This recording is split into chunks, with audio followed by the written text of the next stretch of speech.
Bagimu Podcast.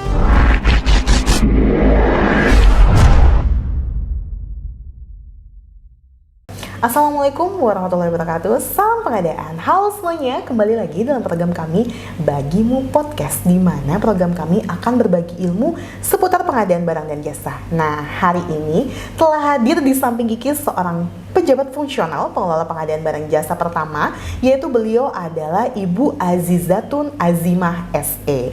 Halo Ibu, Assalamualaikum. Halo, waalaikumsalam Mbak Kiki. Iya, nah hari ini nih sahabat Bagimu, hari ini Kiki sama Ibu Azi akan membahas tentang peran pejabat pengadaan dalam pengadaan barang jasa pemerintah ya Bu Azi ya. Iya, Nah, betul. sebelum kita berbicara lebih lanjut tentang peran dari pejabat pengadaan sendiri, kita harus tahu nih sebenarnya siapa sih pejabat pengadaan itu?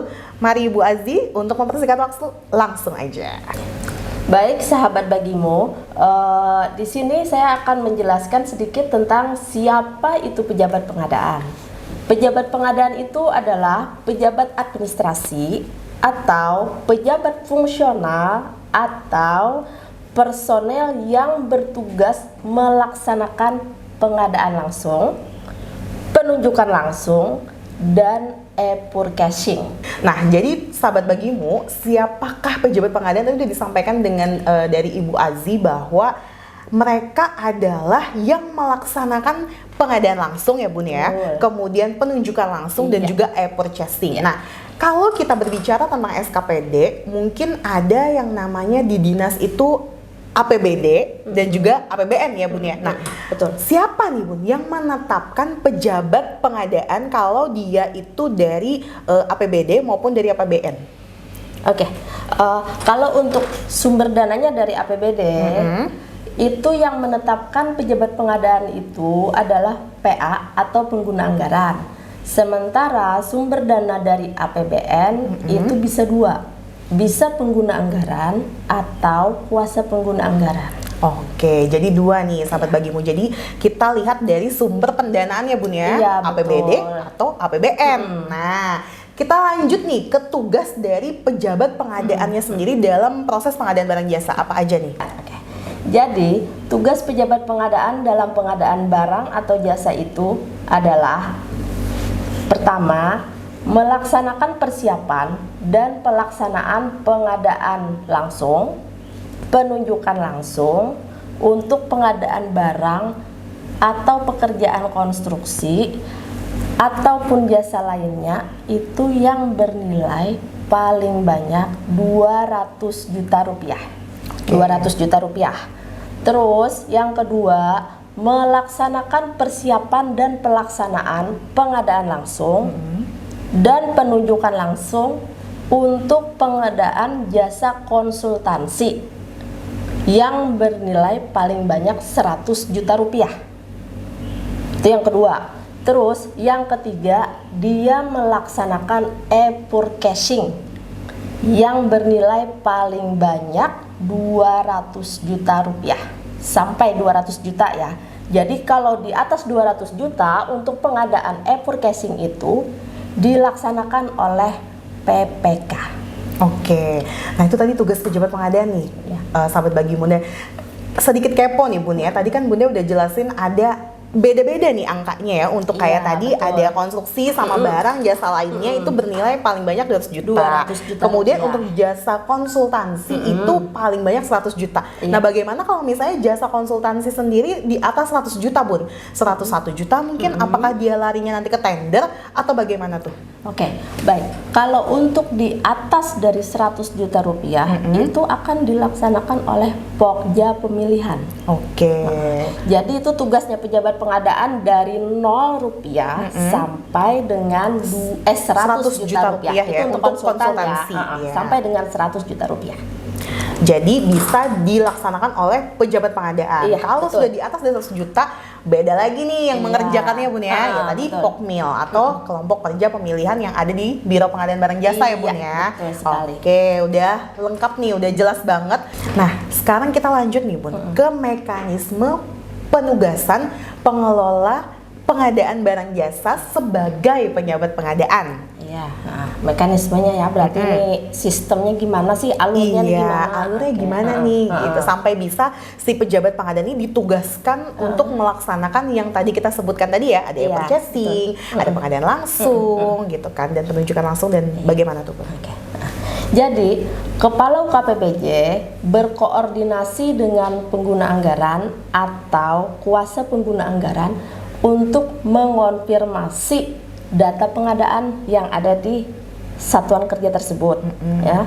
Terus berdasarkan hasil konfirmasi tersebut, Kepala UKPBJ menginformasikan rencana penugasan pengelola pengadaan barang jasa sebagai pejabat pengadaan pada satuan kerja tersebut untuk ditetapkan sebagai pejabat pengadaan oleh yang dua tadi. Untuk sumber dana APBD itu dari pengguna anggaran yang menetapkan, kalau sumber dana APBN itu bisa pengguna anggaran atau kuasa pengguna anggaran. Oke. Nah, jadi kita berbicara tentang bentuk kontrak sendiri untuk yang dilaksanakan oleh pejabat pengadaan ya Bun. Tadi kan seperti kita ketahui bahwa ada 3 tugas dari pejabat pengadaan, yaitu melaksanakan pengadaan langsung, penunjukan langsung, dan juga purchasing. Nah, bagaimana bentuk kontrak dari ketiganya tadi Bun? Jadi bentuk kontrak untuk pengadaan langsung ini tergantung dari nilai duitnya. Oke, nilai kontraknya tadi ya Bun ya? Iya, betul sekali. Untuk pengadaan barang atau jasa itu yang paling banyak sampai dengan 50 juta rupiah cukup dengan kwitansi atau bukti pembelian. Oke. Sampai dengan 50 juta rupiah ya. Nota pembelian Iya, gitu betul. ya. Cukup Siap. dengan itu kita serahkan ke bendahara, bisa. Sudah bisa Iya, untuk betul. diproses. Oke. Gitu. Nah, sementara untuk pengadaan barang atau jasa lainnya dari 50, kan tadi sampai 50 nih nota pembelian. iya. Terus yang dari 50 sampai dengan 200 juta itu menggunakan SPK atau surat perintah kerja. Oke. Untuk barang atau jasa lainnya ya. Terus untuk konsultan non konstruksi paling banyak sampai dengan 100 juta rupiah itu menggunakan surat perintah kerja SPK. Jadi untuk konsultan tidak ada kwitansi, tidak ada bukti pembelian, langsung dia menggunakan surat perintah kerja. Nah, untuk jasa konsultan konstruksi sama sifatnya dengan konsultan non konstruksi, sampai dengan 100 juta rupiah dia menggunakan surat perintah kerja SPK.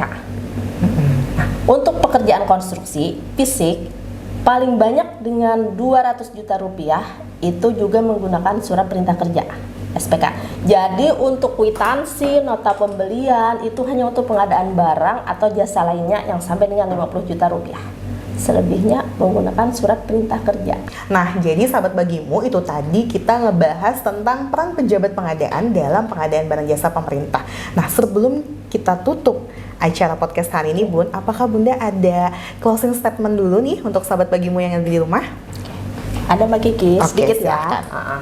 Jadi begini, dapat disimpulkan berapapun nilai belanjanya untuk pengadaan langsung, penunjukan langsung, atau e-purchasing. 3 ya, pengadaan langsung, penunjukan langsung, atau e-purchasing, asal tidak melebihi dari batas nilai pengadaan yang ditentukan dalam peraturan pengadaan barang atau jasa pemerintah sesuai transaksi belanja dilakukan oleh pejabat pengadaan. Pejabat pengadaan yang melakukan, bukan pelaku pengadaan lain, apalagi PPTK. Nah, itu tadi closing statement dari Ibu Azizatun Azimah SE. Nah, sahabat bagimu, selesai sudah nih hari ini podcast Kiki bersama Ibu Azizatun Azimah SE, yaitu pejabat fungsional pengelola pengadaan barang jasa pertama pada Biro Pengadaan Barang Jasa Sekretariat Daerah Provinsi Kalimantan Selatan. Oke, sahabat bagimu, sampai ketemu lagi ya di episode selanjutnya, dan juga tolong nih share ke teman-teman kalian yang mungkin mau tahu informasi lebih lanjut tentang pengadaan barang jasa. Jangan lupa subscribe dan nyalakan tombol loncengnya ya. See you guys. Assalamualaikum warahmatullahi wabarakatuh. Salam pengadaan, kita bisa, pasti bisa. Semangat. Halo, Bagimu Podcast.